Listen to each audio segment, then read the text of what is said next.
प्रस्तुत हूँ एक प्रेरक प्रसंग के संग। हमारा धर्मशास्त्र कहता है कि प्रकृति में ईश्वर किसी भी अनुपयोगी अनुपयुक्त वस्तु का सृजन नहीं करते हैं।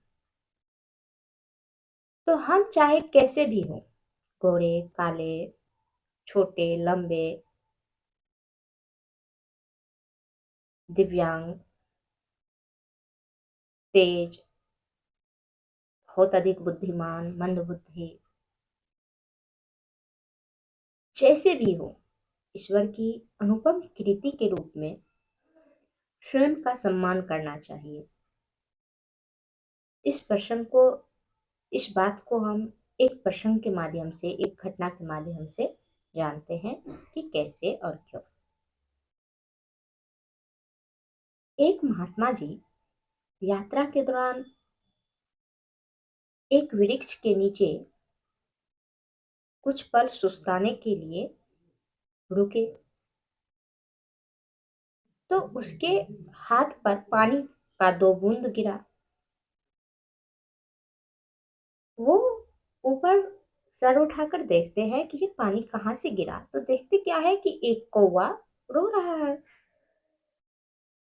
उसने उस कौवा से पूछा, अरे कौवा, तुम रो क्यों रहे हो?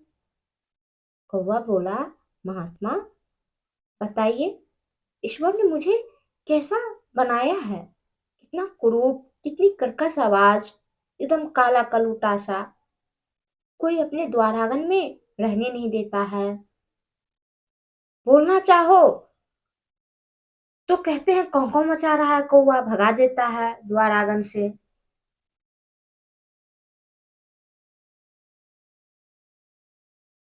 तो महात्मा ने कहा, तुम क्या चाहते हो? कौवा बोला, महात्मा, बगुला बहुत सुंदर है, सफेद है, मैं उसके जैसे बनना चाहता हूँ। महात्मा जी बोले, ठीक है, तुमको मैं बगुले के जैसे बना दूंगा, लेकिन पहले तुम उस बगुले से मिल कर आओ, उससे पूछ कर आओ कि उसके अपने रंग और उसे जो कुछ प्राप्त है उससे वह कितना खुश है। कौवा बोला, ठीक है, तो चला गया। जब वो बगुला के पास पहुंचा और बोला कि भाई बगुला, तू तो बड़ा खुश नसीब है, क्या सुंदर एकदम सफेद रंग मिला है तुम्हें, और मुझे देखो, मैं कितना काला कलूटा हूँ। बगुला बोला, नहीं यार, मैं कहाँ से खुश हूँ, कहाँ मेरा रंग सुंदर है, मैं पानी में बैठूं तो पता भी नहीं चलता है कि मैं हूं भी या नहीं, और मेरी चोंच देखो। अच्छा, तुमने तोता को देखा है? तोता कितना सुंदर है, उसका चोंच भी कितना सुंदर, एकदम लाल लाल पंख, हरा हरा, और आवाज कितनी मीठी है। सब उसको मिट्ठू कह के बुलाते हैं। तो दोनों फिर उस महात्मा जी के पास आए और दोनों महात्मा जी से कहने लगे, महात्मा जी, मुझे तोता बना दीजिए। महात्मा जी बोले, ठीक है, मैं बना दूंगा, लेकिन पहले तुम तोता से मिलकर तो आओ। फिर दोनों तोता के पास गया। अरे भाई तोता, तुम तो बहुत खुश नसीब हो, इतना सुंदर रंग, इतनी सुंदर तुम्हारी चोंच है,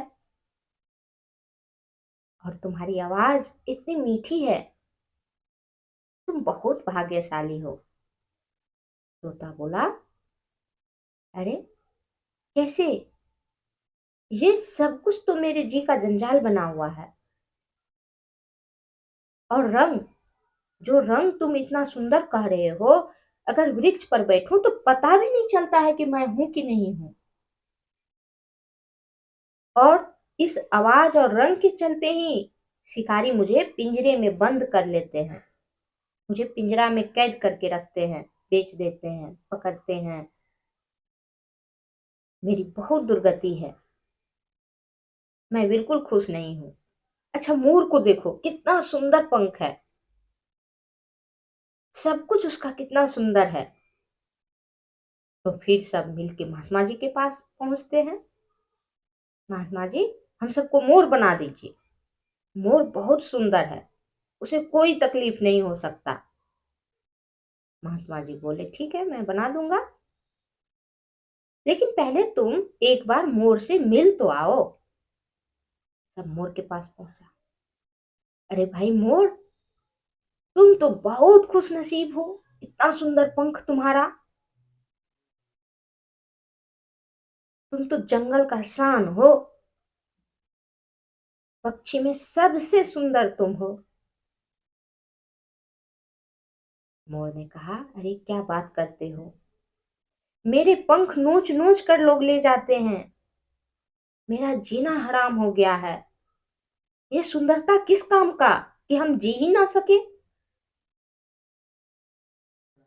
सभी एक दूसरे का चेहरा देखने लगा। फिर सब महात्मा जी के पास वापस आए।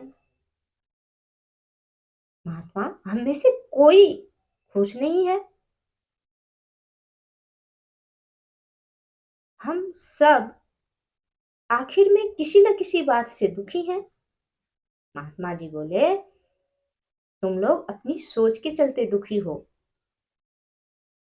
तुम लोग सिर्फ अपनी कमी के बारे में सोचते हो, इसलिए तुम सब दुखी हो।